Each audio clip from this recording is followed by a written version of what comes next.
할렐루야. 어머니의 마당이라는 그런 시가 있습니다. 시인 김미옥 씨가 써놓은 시인데요. 우리 김미옥 권사님이 아니라 시인 김미옥입니다. 한번 들어보실래요? 꽃 좋아하면 눈물이 많다더라. 그러면서도 봉숭아, 함박꽃, 난초, 접시꽃 흐드러지게 심으셨던 어머니. 볕 좋은 날이면 콩대 꺾어 말리시고 붉은 고추 따다 널어두고 풀기 빳빳한 햇살 아래 가을 대추도 가득 널어 말리시며 차풀 하나 없이 다듬느라 저문 날을 보내시던 고향집 마당. 이제는 와스락와스락 마른 대잎만 몰려다니며 잊혀진 발자국 더듬어가고 내 죽으면 이 지섬 다 어쩔꼬. 어머니의 근심이 마당 곳곳에서 무더기로 자라고 있다. 라는 그런 시입니다. 성도 여러분, 고향 하면 떠오르는 이미지는 무엇입니까? 고향은 어머니와 아버지를 생각나게 하죠. 또 고향은 우리에게 추억을 떠오르기도 합니다. 왜 그럴까요? 그 모든 추억과 그 이미지들은 우리가 사랑받았던 기억들을 되살려주기 때문에 그렇습니다. 고향의 따뜻한 품으로 기억되는 이유도 우리가 어린 시절 그곳에서 사랑을 받았던 그 기억 때문에 그렇습니다. 고향과 관계된 모든 것들이 애틋한 추억으로 기억되는 이유도 사랑받았던 그 기억 때문에 그렇죠. 어머니가 보고 싶고 또 아버지가 그리운 이유도 사실은 사랑받았던 그 사랑 때문입니다. 인생에 대해서는 여러 가지로 정의할 수가 있습니다. 또 인생에 대해서는 책을 쓴다면 아마 백과사전처럼 쓸 수도 있을지 모르겠습니다. 하지만 인생의 본질이라고 하는 것은 그렇게 많은 말이 필요하지가 않습니다. 인생은 사랑하고 그리고 사랑받는 것입니다. 인간은요, 한 남자와 한 여자의 사랑으로 인해 태어납니다. 그리고 사랑을 먹고 자라가죠. 이것을 심리학자들인 이 프로이트와 융은요 200년 가까이 발전을 시켜서 오늘 우리에게 알려주었죠. 사실은 인간의 육신은요 젖을 먹고 자라지만 인간의 정신은 사랑을 먹고 자랍니다. 육체적인 영양 공급이 부실하면 여러 가지 병에 노출이 되듯이 사랑을 충분히 먹지 못하면 여러 가지 마음의 질병에 노출이 되기도 합니다. 사랑을 먹고 자란 사람은 사랑이 되죠. 독일 속담에 보면 우리가 먹는 그것이 우리 자신이 된다라는 그런 말이 있습니다. 육체도 그렇지만 사실은 이 속담은 정신적으로 우리에게 가르쳐주는 진리죠. 사랑을 먹고 자란 사람은 사랑이 됩니다. 반면에 분노를 먹고 자란 사람은 분노가 됩니다. 그래서 인간은요 사랑을 먹고 자라서 그리고 사랑하는 사람이 되도록 하나님이 그렇게 우리를 창조하셨습니다. 어른으로 성장하고 어린 시절 공부하는 그 과정부터 생각해 본다고 하면 이제 어른으로 성장해서 직업도 갖고 우리가 가정도 꾸리고 또 때로는 여가 활동도 하지요. 어떤 사람은 비즈니스를 하고 어떤 사람은 노동을 하고 어떤 사람은 사무실에서 일을 하지요. 그것이 다 어쩌면 다른 것처럼 각각의 일처럼 보이지만 사실은요 사랑하고 사랑받는 과정입니다. 우리가 인생길에서 분투하고 있는 모든 일들을 다 캐고 들어가 보면 결국은 하나입니다. 사랑받고 싶고 사랑하고 싶고 그게 우리의 모든 인생이지요. 오늘 본문은 사랑하며 사는 인생에 대해서 아주 중요한 정의를 내려주고 있습니다. 자, 여러분 8절의 말씀을 같이 한번 읽어보기로 하겠고 뒤에서 에어컨을 좀 꺼주시면 좋겠습니다. 8절의 말씀을 같이 한번 읽어보도록 하겠습니다. 피차 사랑의 빛 외에는 아무에게든지 아무 빚도 지지 말라. 남을 사랑하는 자는 율법을 다 이루었느니라. 사랑의 빛 외에는 아무에게든지 아무 빚도 지지 말라. 사랑하는 삶을 사는 자는 율법을 다 이루었다. 이렇게 하나님 오늘 말씀해 주십니다. 그러니까 인생에게 필요한 것은 사랑입니다. 만약에 사랑할 줄 아는 인생을 사는 사람이라면 최고의 인생을 살아가는 사람이고, 만약에 사랑할 줄 아는 인생을 살고 사랑도 받으며 살아간다면 아마 그분은 최고의 행복을 누리는 삶을 사는 것입니다.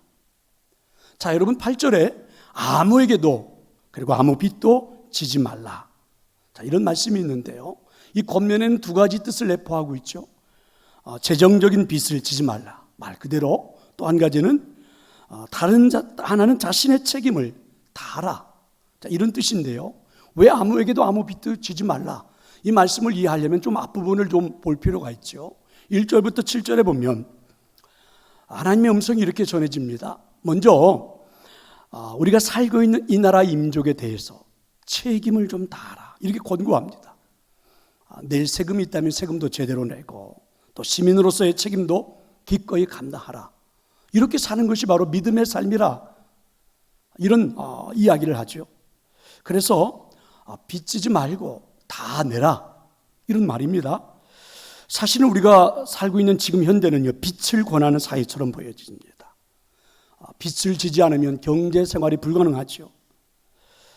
혹시 여러분 이런 기억들이 있습니까? 처음으로 신용카드를 만들 때, 요즘은 워낙 많이 만들어져서 조금은 떨어졌지만 처음으로 신용카드를 만들 때 신청을 해놓고 신용카드가 나오는 날, 그리고 그 신용카드를 내 손에 쥐었을 때, 그 카드를 손에 쥐는 순간 우리는 이런 생각이 들지 않습니까?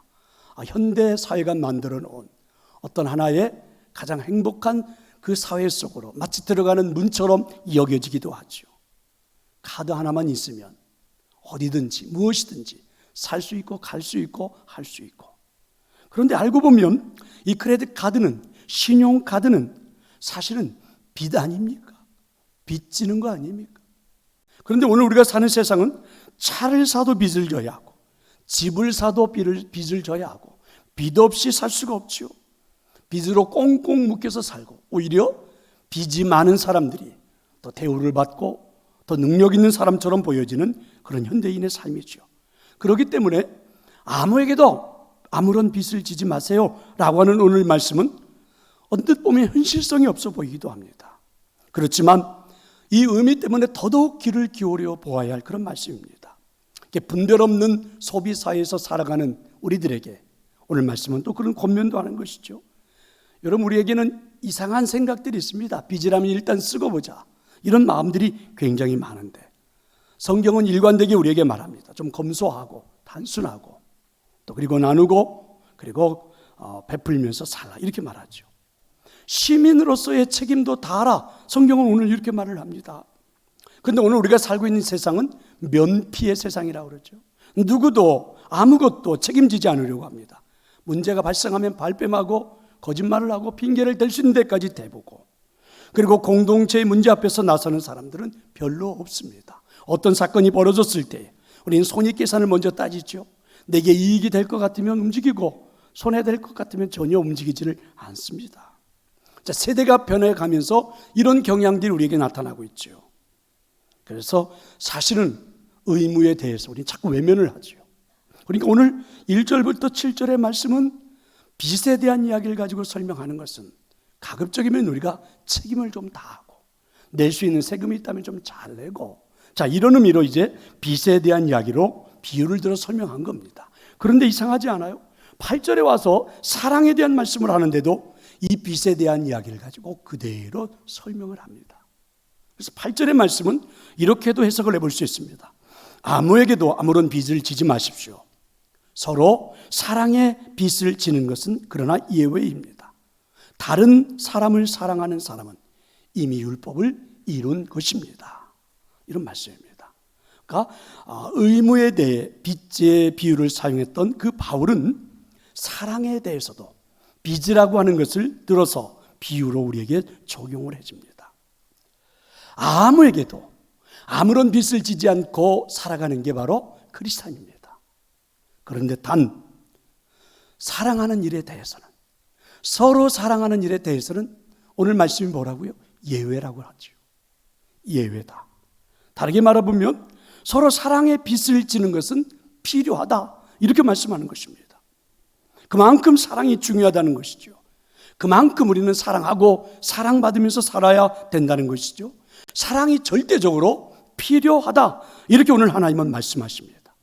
자, 그러면 오늘 이 말씀 속에 사랑을 설명하면서 빚으로 비유를 들어서 설명한 의미가 어디 있을까? 그러니까 사랑의 빚, 이런 말씀에는 어떤 의미를 담고 있는 것일까? 사람의 마음에는요, 늘 사랑에 대해서 빚을 지고 있다는 의식이 존재하고 있다는 말입니다. 사랑의 빚을 지고 있다라는 의식, 사랑의 빚을 지고 있는 마음이 언제나 우리 마음에 존재하고 있다는 이 의식은 다르게 표현해보면 이런 거지요. 더 많은 사랑을 하고 싶다. 더 많은 사랑을 해보고 싶다. 그리고 또 한 가지는 사랑에 대해서는 늘 아쉬운 마음이 내포되어 있다는 것입니다. 한번 예를 들어 설명해 본다면 부모와 자녀 사이의 사랑을 예로 들어서 생각해 볼 수가 있습니다. 신랑과 신부가 만나 부부가 되죠. 그때 하나님이 선물해 주신 게 가정입니다. 이렇게 해서 가정이 탄생되고 이제 우리에게는 행복이 시작됩니다. 부부의 그 사랑을 더 아름답게 승화시키기 위해서 하나님께서는 자녀를 선물해 주십니다. 그 선물을 받은 부모님들은 이제 부모라는 이름으로 아이와 함께 행복을 만들어 가지요. 이때 하나님께서는 부모님들에게 주신 특별한 능력들이 존재합니다. 아주 특별한 능력. 그것은 바로 자녀를 바라보면서 느끼는 행복감, 자녀를 바라보면서 무조건적인 사랑을 하는 능력들이 부모에게는 존재하기 시작하는 거죠. 그래서 자녀를 바라보면 이상하죠? 늘 미안한 마음이 듭니다. 늘 아쉬운 마음이 들죠. 주었는데도 늘 주고 싶은 마음이 들고 계속해서 뭔가를 주고 싶은, 이상하지 않습니까? 자, 이렇게 한평생을 살고 난 다음에도 여러분 인생을 마감하시는 분들을 놓고 보면 이제 죽음 직전에 다다르게 되면 사랑하는 자녀들을 불러놓고 말하잖아요. 내가 살아온 인생을 되돌아보니까 가장 후회스러운 것이 있다면 내가 너를 조금 더 사랑해 주지 못했던 거. 이러면서 인생을 마감하는 분들이 많잖아요. 한평생을 자녀들을 사랑하면서 살아놓고도. 근데 그것뿐만이 아닙니다. 사실은 조금 전에 이야기를 했지만 늘 우리가 살면서도 우리 마음에는요, 이상하죠. 자녀들에게는 굉장히 사랑에 대해서는 빚으로 남는 것처럼 여겨지죠. 조금만 더 사랑해 줄 걸. 조금만 더 우리 아들을 사랑해 주었더라면 참 행복했을 텐데, 지금보다는 더 행복하게 지냈을 텐데, 이런 늘 빚진 마음이 있어요. 오늘날 우리 자녀들이 마음 아파하고 힘들어하는 모습을 보면 사실 우리들의 감정이 완전히 다운이 되잖아요. 아이들의 얼굴에 그늘이 지고 아이들이 가슴 아파하는 걸 보면 우리 가슴이 찢어지잖아요. 이상합니다. 부모된 사람들로서 자식들을 사랑하지 않는 사람이 어디 있겠어요. 그러나 늘 사랑하지만 자녀들을 향한 사랑이 충분하다는 생각이 들지가 않지요. 한없이 퍼부어 주었는데도, 한없이 주었는데도 여전히 부족한 것처럼 느껴지는 그 사랑의 빚진 마음들이 우리에게는 있다는 것입니다. 부모님들을 바라보면 또 옆에 살아가는 많은 사람들을 바라보면 그런 것 같아요. 그래서 저는 이렇게 말해보고 싶습니다. 한평생을 헌신하고서도 늘 미안하다고 말하는 부모님들의 그 이유가 뭘까? 바로 하나님이 주신 아름다운 사랑의 마음 때문이 아닐까요? 다르게 말해보면 무조건적인 사랑의 마음 때문이 아닐까? 하나님이 주신 이 아름다운 사랑, 이 무조건적인 사랑, 이런 겁니다. 그런데 이 아름다운 사랑도, 이 무조건적인 사랑도, 늘 빚져 있는 것 같은 이 사랑도 어느 순간인가 우리 부모님들에게도 일그러지는 경우가 있지요. 욕심 때문에. 자녀들에게 좀 꿈을 이루어 주겠다, 자녀들에게 성공적인 인생을 좀 살게 해주겠다, 이런 마음을 가지고 아이들에게 막 공부에, 학교 성적에 관심을 두고 몰아붙이다가 그 사랑이라고 우리 부모님들도 오해하지요. 아이들에게 뭔가를 원 없이 주고 부족함 없이 주는 것이 사랑인 것처럼 우리가 가끔은요 오해할 때도 있지요. 그런데 사실은 자녀들이 부모에게 받고 싶어 하는 것은 무조건적인 사랑입니다. 하나님이 주셨던 원래 우리 부모님들의 마음에 존재하는 그 아름다운 사랑, 그 무조건적인 사랑을 자녀들은 기억해요. 이 무조건적인 사랑은 그냥 분별 없는 사랑. 성경에서 이렇게 말합니다. 아이가 잘못하는데 훈계도 하지 않고 내버려 두고, 이런 걸 무조건적인 사랑으로 말하는 게 아니라 무조건적으로 사랑한다는 말은 자녀 그 존재 자체를 받아주고 축하해주고 칭찬해주고 감사하고 사랑하는 것, 이걸 무조건적인 사랑이라고 하는 거죠. 생각해보면 처음 태어났을 때 사실은 핏덩어리에 불과한 그 어린 생명을 두고 한없이 눈물을 흘렸던 아빠 엄마들, 감사했던, 사랑했던, 사실은 이거는 조건에 상관없잖아요. 무조건적인 사랑 아니었습니까? 그렇게 우리 자녀들은 그 무조건적인 부모의 사랑이 자꾸만 가슴에 남아있다는 거죠. 청소년기 아이들이 때로는 말로, 때로는 혹은 몸으로 부모님들에게 반항을 합니다. 우리는 흔히 사춘기라고 그러고, 좀 심하면 가출을 하기도 하고 일달을 하기도 하고 그렇죠. 그런데 그 속에는 숨은 뜻이 있습니다. 나의 사랑하는 부모님들이 내게 조건 없이 베풀어 주었던, 있는 그대로 나를 사랑하고 있는 그대로 나를 받아주었던 그 모습을 지금도 하고 있는 것인지, 지금도 그 사랑이 내게 베풀고 있는 것인지를 자녀들이 테스트해 보는 거라고 그러죠. 아무 조건 없이 있는 그대로의 부모님의 사랑을 받고 싶은 그 인간의 본능이 모든 사람의 마음에는 있다는 것입니다. 그런데 우리들의 사랑은 조금은 욕심에 사로잡혀서 너무나도 조건적으로 변해가죠. 기대를 만족시키면 칭찬해 줍니다. 만족시키지 못하면 꾸중을 하죠. 그런 일들이 반복되다가 보면 자꾸만 자녀들이 무조건적인 사랑의 갈증을 느끼는 거죠. 여러분, 조건적인 사랑은 잠깐입니다. 아이가 공부를 1등해서 돌아왔을 때, 그죠? 그 아이가 1등을 했으니까 그 아이에게 맛있는 걸 사주고 돈을 주고 좋은 선물을 사주는 것, 그때는 잠깐 기쁘겠지만 이내 이 자녀들의 마음 안에는 더 큰 불안감이 생기죠. 그래서 무조건적인 사랑만이 사실은 자녀들의 마음에 진정한 만족을 주고 평안을 주는 것 아닙니까? 그래서 자녀들이 그 사랑이 그리워서, 그 사랑을 받고 싶어서, 그 사랑을 이미 알고 있기 때문에 때로는 저항도 하고 반항도 하고 일탈도 하고 가출도 하고 문제를 일으키기도 하고 이러는 것입니다. 그런데 이 무조건적인 사랑은요, 아이들에게만 느껴지는 게 아니라 어른이 되어서도 우리에게도 갈급하게 느껴지고 있습니다. 20세기가 배출한 가장 위대한 영성가 중 한 사람을 뽑으라면 우리는 헨리 나우엔을 뽑습니다. 이 사람은 50대 중반까지 노틀담 그리고 예일대학, 하버드 같은 명문 대학교에서 가르치면서 학자로서, 저술가로서, 그리고 강연자로서 명성을 날렸습니다.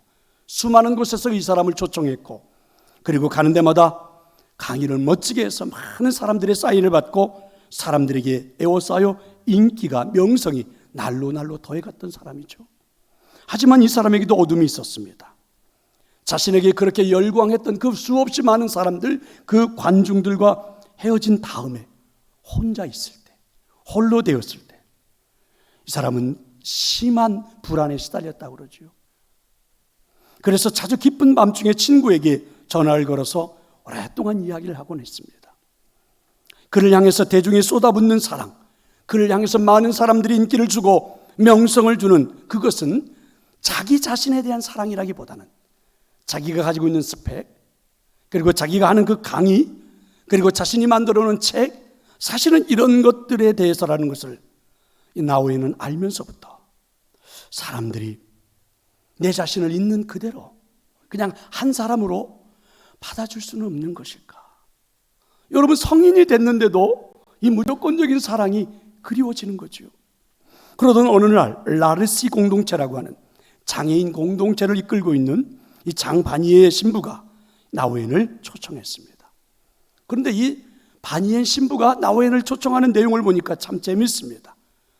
나우엔, 우리 공동체를 한 번만 방문해 주세요. 혹시나 우리가 당신에게 줄 것이 있을지 모르겠습니다.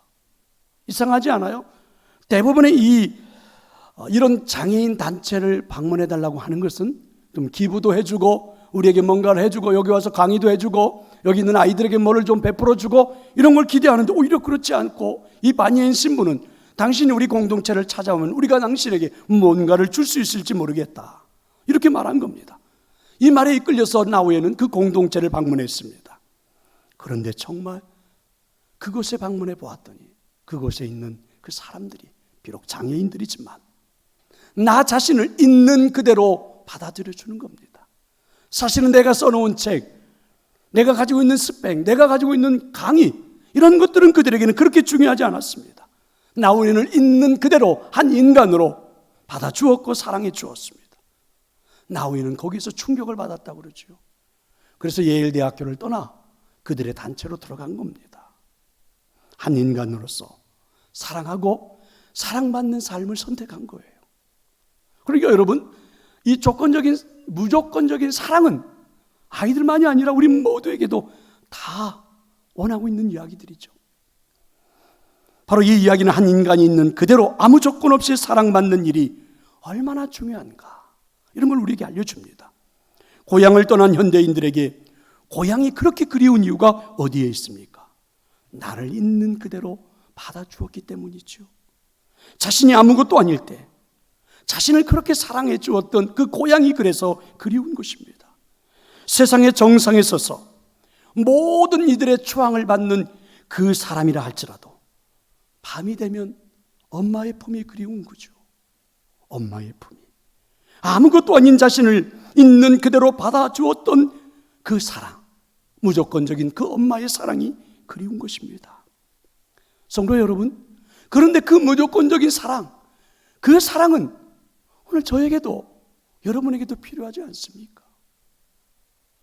나를 있는 그대로, 인간 그 모습 그대로 좀 누군가가 좀 받아주고 사랑해주고 나를 좀 품어주면, 엄마가 나에게 그렇게 했듯이, 아빠가 그렇게 했듯이, 사실 오늘 우리 모두도 그와 같은 것들을 기대하지 않습니까? 그래서 여러분, 정말 우리 가정에 필요한 사랑이 있다면 이런 무조건적인 사랑, 이것이 필요합니다. 믿으시기를 축원합니다. 무조건적인 사랑으로 존재 그 자체를 받아주고, 존재 그 자체를 칭찬해주고 축하해주고, 존재 그 자체를 보면서 감사해주고 사랑해주는, 그건 말입니다. 다시 한번 돌아가 보면 처음에 우리가 태어났을 때 핏덩어리에 불과한 그 생명을 두고 우리 엄마 아빠가 얼마나 감사했던가. 그저 조건에 상관없이 자녀의 그 존재 자체를 사랑했던 그 사랑이 그리운 거지요. 우리 자녀들도 생각해 보세요. 엄마와 아빠가 옆에 있기만 해도 좋았어요. 엄마 아빠가 돈을 많이 쓰던, 우리 엄마 아빠가 무슨 큰 직분을 가지고 있던, 사람들이 알아주는 그런 건 그리 중요하지 않았습니다. 그냥 엄마 아빠가 옆에만 있으면 든든하고 행복하고, 그래서 빵긋빵긋 웃으면서 엄마 아빠를 좋아했던 그 무조건적인 사랑. 사실은 부모들도 자녀들에게서 그런 사랑이 기대가 되지요. 여러분, 나의 신부를 보는 순간 가슴 뛰게 했던 그 무조건적인 사랑 필요하지 않나요? 그저 신랑을 보는 순간 아무것도 필요 없어, 이 사람만 옆에 있어도 행복할 것 같아, 이러면서 우리들 사실은 결혼했던 건 아닙니까? 그래서 우리 모두에게는 이와 같은 무조건적인 사랑이 필요하지 않나요?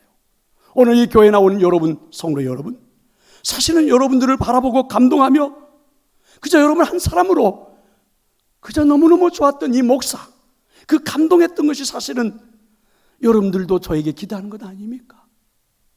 저도 마찬가지입니다. 하나님을 만나게 해주신 김영일 목사, 나의 영적인 행복을 만들어주는 그 목사 그 자체가 좋아서 여러분 하나님의 은혜로 여겼던 여러분의 그 사랑, 저도 사실은 기대가 되거든요. 이렇게 놓고 보니까 조금은 알 것 같습니다.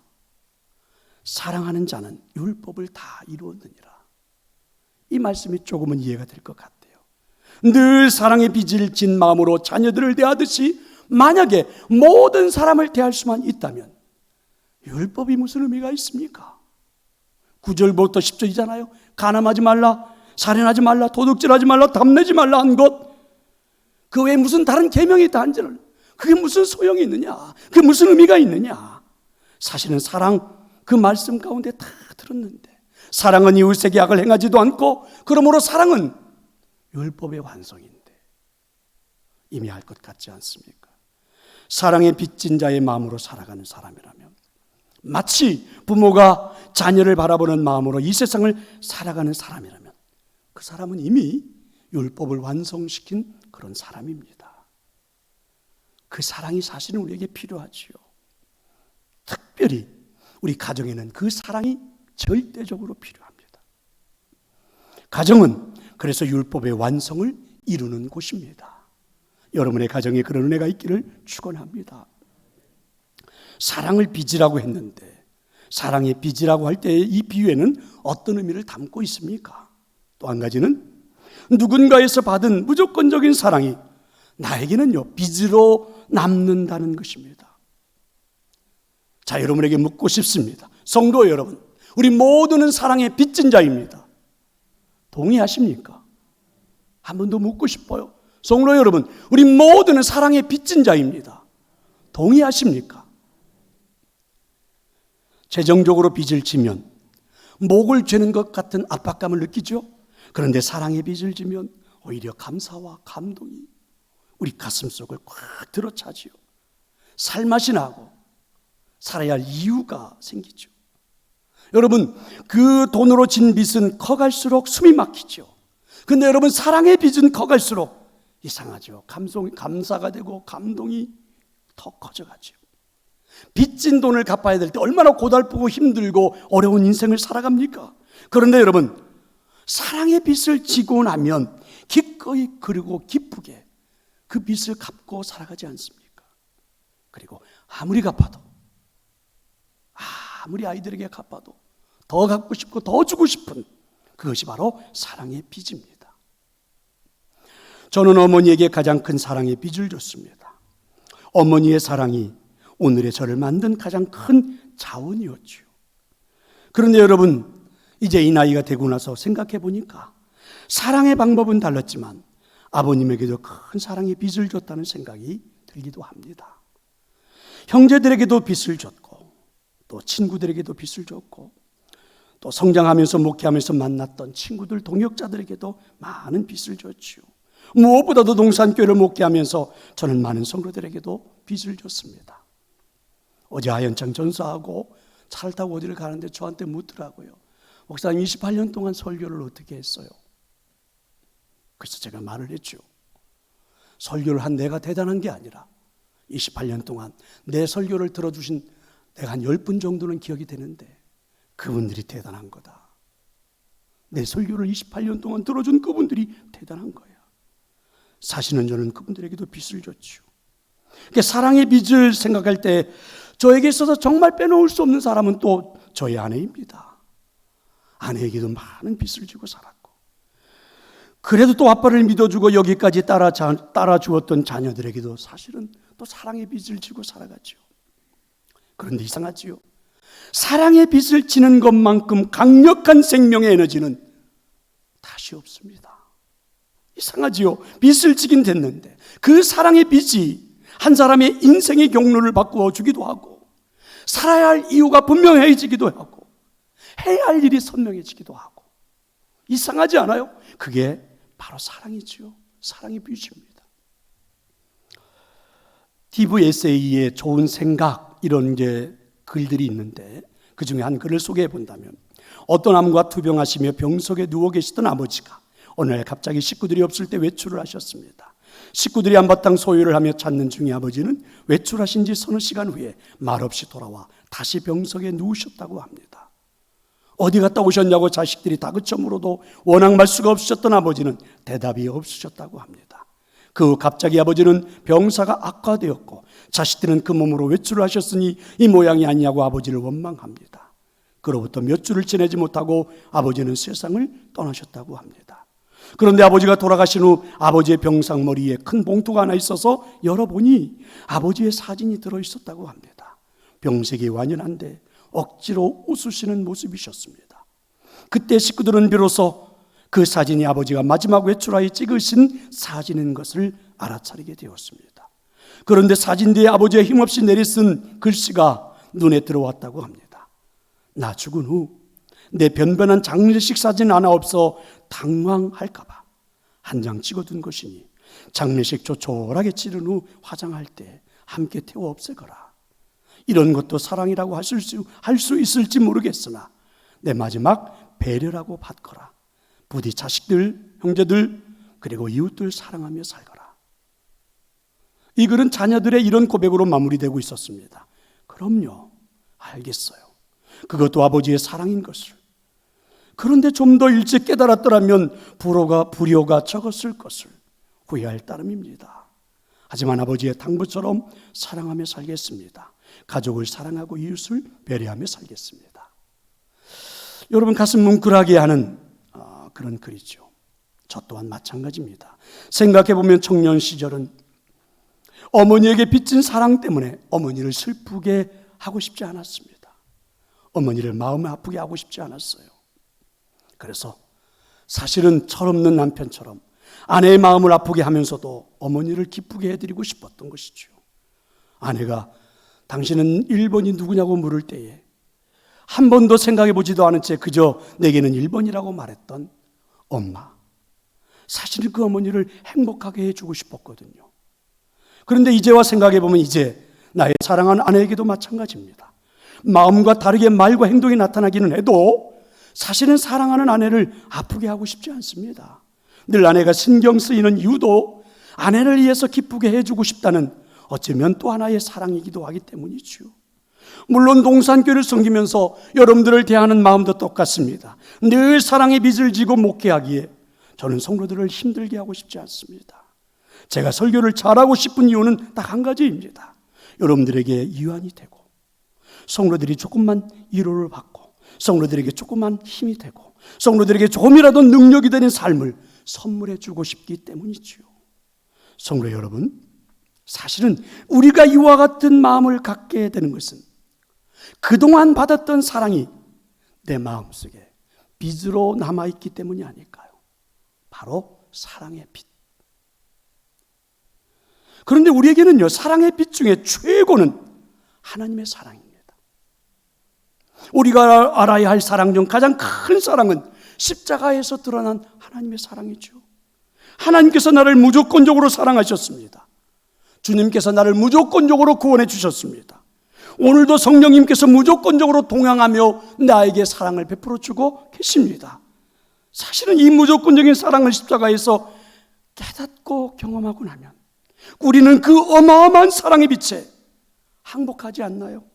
그 사랑의 빛은 그래서 내가 오늘 살아야 되는 삶의 이유가 되기도 하고 원동력이 되기도 하지 않습니까? 그 사랑을 알고 나서 보니까 내가 왜 살아야 되는 삶의 목표도 알게 되고 내가 그 사랑에 보답하는 것, 오직 그것만이 내 인생의 목표가 되고 동기가 되는 것, 사실은 이해가 되지 않습니까? 그렇습니다. 사랑의 빚을 지고 또한 사랑의 빚을 갚는 것, 그게 인생입니다. 그게 인생이라고요. 오늘 우리가 이렇게 존재하게 된 것은 사실은 부모님, 또 나의 사랑하는 아내, 남편, 사실은 나의 사랑하는 자녀들에게 우리가 빚을 지고 살아가는 것 아닙니까? 또 어떤 분들은 이렇게 말할지도 몰라요. 나는 나의 남편 때문에, 아내 때문에, 부모 때문에, 자녀 때문에 수없이 많은 상처도 받았기에 그 사랑 거부합니다. 외면하는 분도 있겠지요. 하지만 여러분, 그 상처에 묶이지 않기를 바랍니다. 오히려 상처보다는 사랑받았던 경험들을 기억하면 어떨까요? 아픔만을, 상처만을 기억하면서 살아가는 인생 정말 힘들지 않습니까? 내 자신을 망가뜨리지 않나요? 여러분, 평생 부모의 상처만을 붙잡고 살아가려 한다면 그것보다 바보 같은 인생이 어디 있습니까? 저는 정말 지금 후회합니다. 아버지에 대한 후회가 생겨요. 일찍 털어버릴 것. 아버지에 대한 사랑 어떤 걸 하나라도 가슴 속에 떠올려서 그것을 붙잡고 살았다면 지금보다는 훨씬 더 환하게, 밝게, 아름답게 말도 하고 행동도 하고 살았을 텐데 왜 그거 하나, 그 상처만을 붙잡고 평생을 살았는지 두고두고 후회스럽습니다. 정말 후회스럽습니다. 여러분, 그 상처는, 아픔은 붙잡고 살아가는 게 아니더라고요. 앞으로 우리에게 주어지는 그 시간, 만나는 모든 사람들, 하나님 우리에게 베풀어 주셨던 그 무조건적인 사랑, 부모들이 내게 베풀어 주었던 그 무조건적인 사랑을 가지고 살아가면 어떻겠습니까? 여러분, 부부의 사랑은 또 어떠나요? 아내가 상처 준 것 가지고 평생을 삽니까? 남편아가 준 상처를 가지고 평생 원수처럼 부부가 살고 있습니까? 하나님이 맺어주신 관계인데, 하나님께서 맺어주신 관계인데 왜 우리가 그렇게 아내를 바라보고 남편을 바라보면서 상처에 붙잡혀서 인생을 살아갑니까? 사실은 사랑의 빛이 더 많은데 왜 그렇습니까? 자녀들이요, 조금 전에 제가 고백을 했던 것처럼 사실 우리 부모님들도 미숙합니다. 자녀들을 사랑하고는 싶지만 미숙해서 실수도 했고 그래요. 그런데 여러분, 어떻게 그 평생 그 상처받은 마음만을 가지고 살아갑니까? 자, 여러분, 모든 조건에는 눈을 감아버리십시다. 모든 조건에는 다 눈을 감아버리시고 그냥 그 존재 자체로 무조건적인 사랑, 하나님이 우리를 사랑했던 그 무조건적인 사랑, 하나님이 우리를 품었던 그 무조건적인 사랑, 그거 하나면 다 되는 거지요. 그게 바로 사랑에 빚진 자의 마음으로 살아가는 인생이고, 그렇게 사랑을 하고 그러지요. 9절 10절 가늠하지 말라, 살인하지 말라, 도둑질하지 말라, 탐내지 말라. 그따운 계명이 무슨 의미가 있습니까? 사실은 이런 계명이 무슨 의미가 있어요? 사랑하면 다 끝나는 건데, 그죠? 사랑하면 다 완성이 되는 건데 사실은 이런 게 무슨 필요가 있습니까? 그래서 오늘 성경은 말하죠. 사랑은 율법의 완성입니다. 아멘. 사랑은 행복을 보장해 주십니다. 사랑은 인생의 즐거움을 만끽하게 해줍니다. 사랑은 살고 싶은 의욕도 넘치게 합니다. 사랑은 삶의 보람도 느끼게 합니다. 사랑이면 모든 것이 완성입니다. 그 사랑 시작해보고 싶지 않으세요? 그 무조건적인 사랑 해보고 싶지 않으십니까? 5월의 가정의 달, 이제 어느덧 마무리가 되어져가는 시간들이 오지 않나요? 어떤 생각으로, 어떤 마음으로 5월 한 달을 보내셨나요? 부모를 보면서, 자녀를 보면서, 아내를 보고 남편을 보면서 어떤 마음이 많으셨나요? 한 가지면 됩니다. 사랑. 빚진 자의 그 사랑, 무조건적인 그 사랑, 그거 하나면 아무것도 문제가 되지 않죠. 성도 여러분, 사랑이면 모든 것이 완성입니다. 그 사랑이 여러분의 가정에서 그대로 나타나기를 축원합니다.